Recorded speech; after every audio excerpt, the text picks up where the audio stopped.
Bonjour et bienvenue dans Travailler avec le Divin, le podcast pour les femmes qui allient business et guidance divine. Je suis Valérie Chanudet, canal, accompagnante spirituelle et formatrice. Ici, je vous partage des clés, des élans, des canalisations, des prises de conscience pour œuvrer avec l'âme, vous connecter à la source et incarner pleinement votre mission. Merci d'être ici. Installez-vous, ouvrez votre cœur et laissez la vibration faire son œuvre. Aujourd'hui, on va parler prospérité, mais probablement pas de la manière dont vous avez l'habitude de l'entendre, parce qu'on parle beaucoup d'abondance, de manifestation, de recevoir, de vibration. Mais très honnêtement, il y a beaucoup de confusion autour de ce sujet et surtout beaucoup de personnes pensent que être spirituel, eh bien cela veut dire recevoir naturellement l'abondance. Mais dans la réalité, eh bien, c'est pas aussi simple que ça.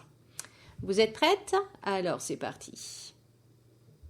Alors c'est vrai que vous pouvez être aligné, vous pouvez être connecté, vous pouvez avoir un beau cœur, vous pouvez avoir une activité juste et pourtant ne pas prospérer.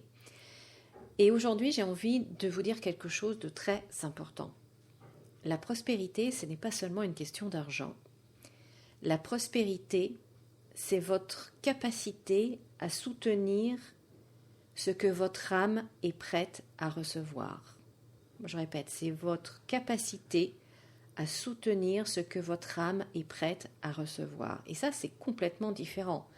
Parce que beaucoup de personnes demandent plus d'argent, plus de clientes, plus de visibilité, plus d'impact, etc.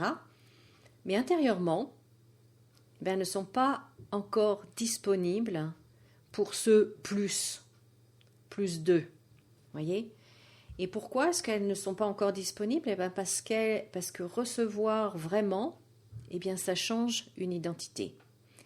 Et recevoir plus, ça veut dire être plus visible, être davantage regardé, prendre plus de place, avoir plus de responsabilités, sortir définitivement de certaines limites. Et ça, c'est pas forcément confortable.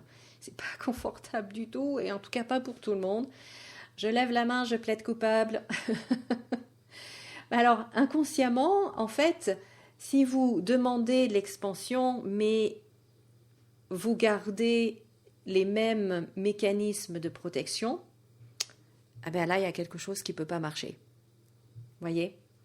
Et dans les annales akashiques, ça se voit immédiatement. On voit où l'énergie, elle fuit, on voit où au contraire vous vous retenez, où vous restez fidèle par exemple à une ancienne version de vous-même, ou parfois même vous avez peur de votre propre puissance, parce que oui, il y a des personnes qui ont davantage peur de réussir que d'échouer.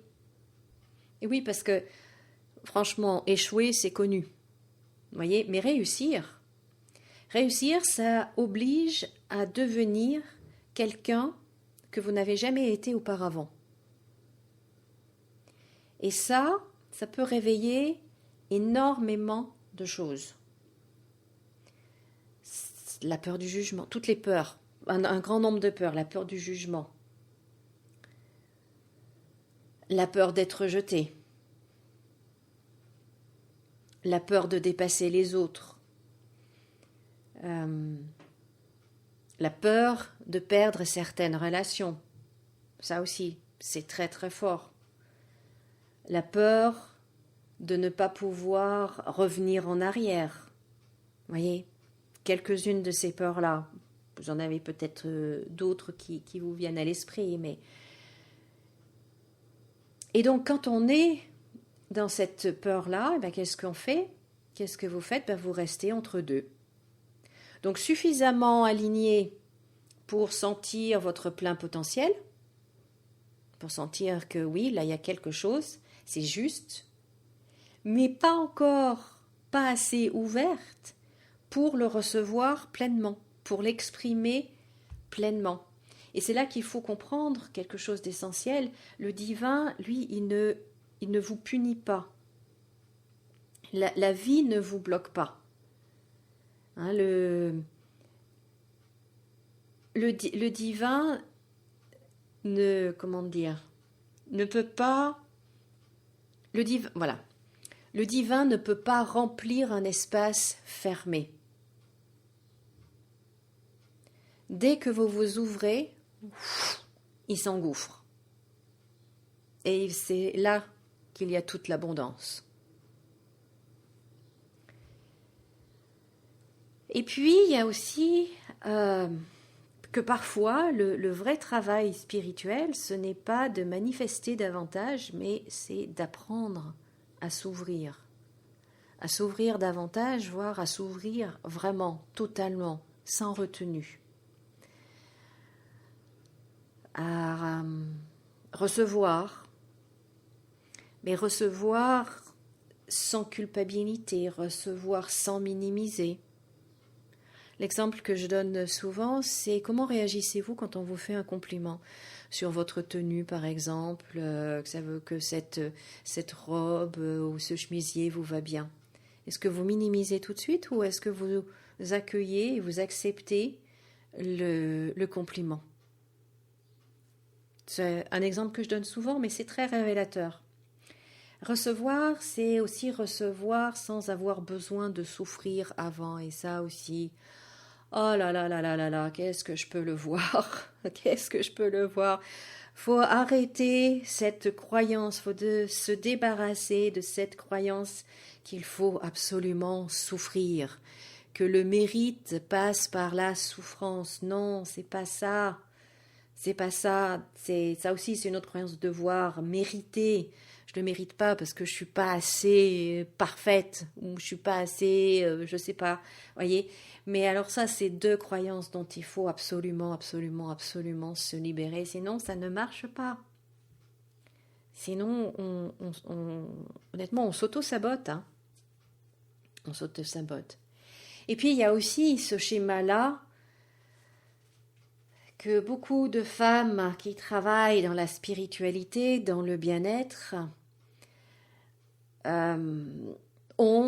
croient, font, c'est de donner. Donner, donner, donner, donner, donner. Alors là, je lève les deux mains. Coupable, coupable. Je suis comme ça.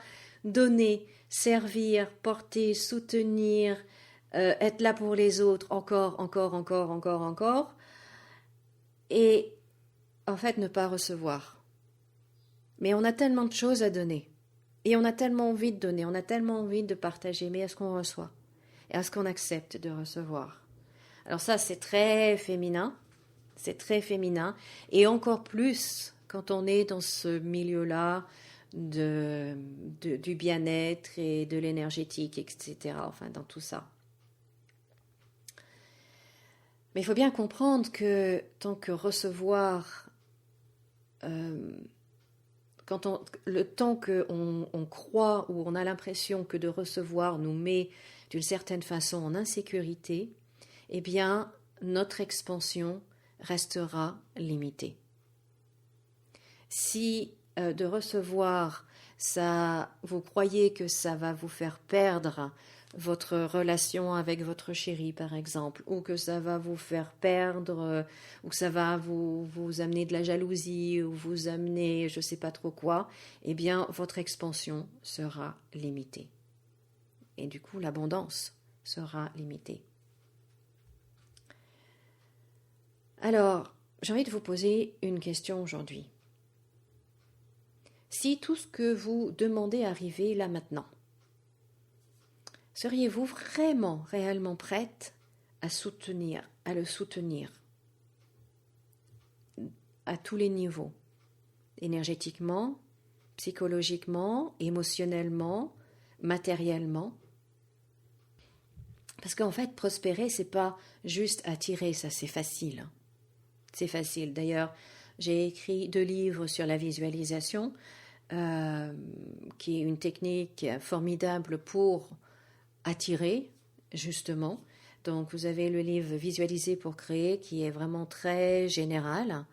Et vous avez le livre que j'ai écrit très récemment pour attirer l'amour de votre vie. Donc là où c'est vraiment concentré, focalisé sur la relation amoureuse. Donc je mets le lien dans les commentaires. Mais donc attirer, je dirais c'est facile. Mais prospérer, c'est pas juste attirer, comme je disais, c'est être capable de tenir ce que l'on reçoit.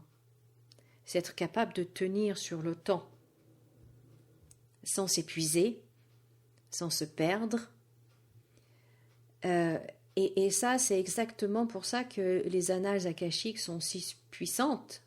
C'est parce qu'elles ne viennent pas seulement vous donner de l'abondance, elles viennent révéler ce qui bloque votre ouverture, ce qui limite votre réception, ce qui est prêt déjà aujourd'hui à être libéré. Et quand vous vivez ça dans les annales akashiques, eh bien c'est là qu'il y a une grande transformation intérieure qui se produit. Et lorsque la transformation intérieure se produit, eh bien forcément la transformation extérieure se produit également. C'est logique. Donc voilà ce que je voulais partager avec vous aujourd'hui, pour vous aider à prendre conscience un petit peu de tout ça, de vos limites, de ce que vous vous imposez, et vraiment de travailler avec les annales akashiques pour se libérer de tout ça. Et à mon avis, une méthode extrêmement douce, extrêmement efficace, extrêmement puissante. C'est pas parce que c'est doux que ça ne peut pas être puissant. Et vraiment, je vous encourage, je vous invite vraiment à faire cette expérience-là d'une lecture d'annales akashiques. Donc là aussi, je mettrai le lien dans la description pour me contacter pour une séance. Voilà ce que je pouvais vous dire pour aujourd'hui. La semaine prochaine, ça sera le dernier épisode de cette mini-série. Et on va voir pourquoi est-ce que vous êtes déjà sur votre chemin, mais que vous refusez encore de le voir. Voilà. Je vous souhaite une très très belle journée, très très belle semaine. Merci beaucoup de m'avoir écouté. Merci de liker, de commenter, de partager cet épisode. Et puis, comme d'habitude, souriez, rayonnez. Et j'aurai grand plaisir à vous retrouver la semaine prochaine. Au revoir.